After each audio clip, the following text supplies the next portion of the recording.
Hello, I'm Dr. Sheela. I'm a consulting obstetrician and gynecologist practicing in Rajarajnagar, Bangalore. We have our own hospital near Nagarbavi Circle, SK Hospital.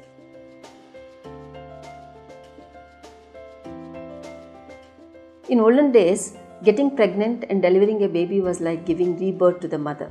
So there were so many complications at that time. Now, present scenario, it is completely different.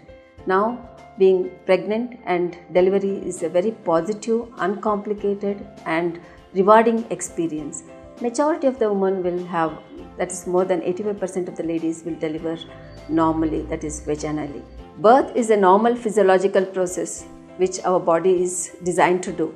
So vaginal delivery is the preferred route of delivery and it should be always preferred to abdominal delivery because abdominal delivery is a surgery by itself, it's a major surgery. But though it's a physiological process, it is not without risk. It can be risk to the mother as well as risk to the baby. Coming to risk to the mother. In mother, during labor, there can be perineal tears. It's very common, especially while delivering large babies. Perineum is nothing but a soft tissue which is situated between the anus and the vulva. It gets damaged, it gets torn. So simple first degree perineal tear is very common and it can be easily repaired, but at times it can extend to the rectum as well as the bladder in front and it's quite dangerous.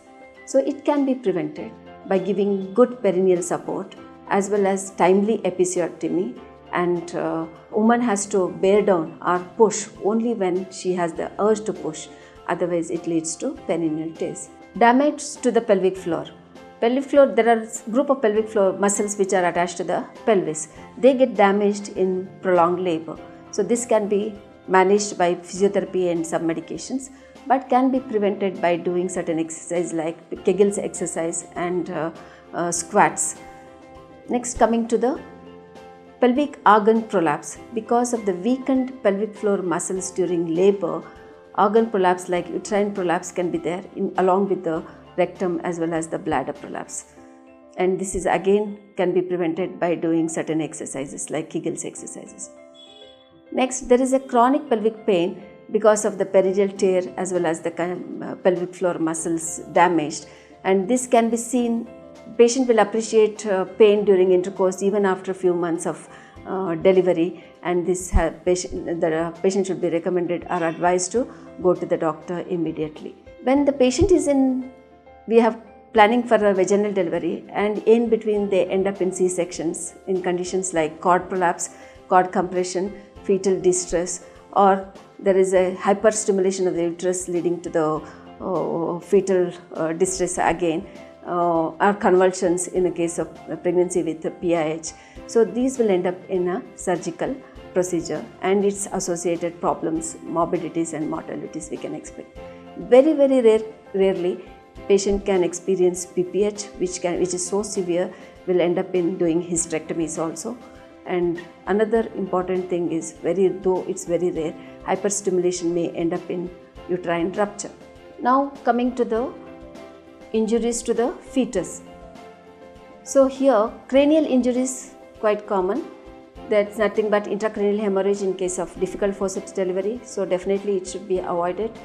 Then comes Caput Succedaneum. It's nothing but edema of the scalp and it appears during pregnancy and disappears within a days to weeks time. And Cephalohematoma is a condition which appears after some time of delivery and it takes maybe weeks or months to disappear. Now coming to the nerve injuries.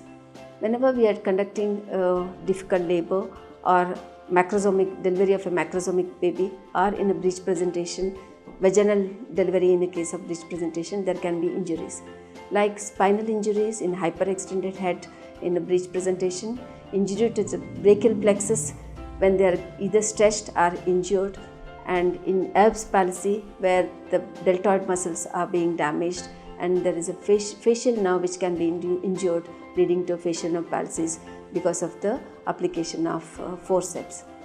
Next comes musculoskeletal injuries. There can be fracture of clavicle, fracture of the humerus, depressed fracture of the skull in case of forceps deliveries, and sometimes sternocleidomastoid muscles can be injured, leading to hematoma. When it gets healed, it leads to torticollis. So these are the major complications with the fetus. Next, coming to the hypoxic injuries.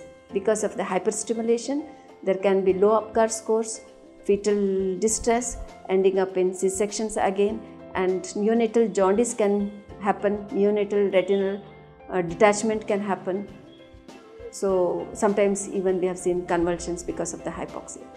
So these are the complications with the mother as well as the fetus in normal labor, but still these are all very, very rare conditions, and fearing these complications, one should not end up in doing C-sections. Vaginal delivery is the norm.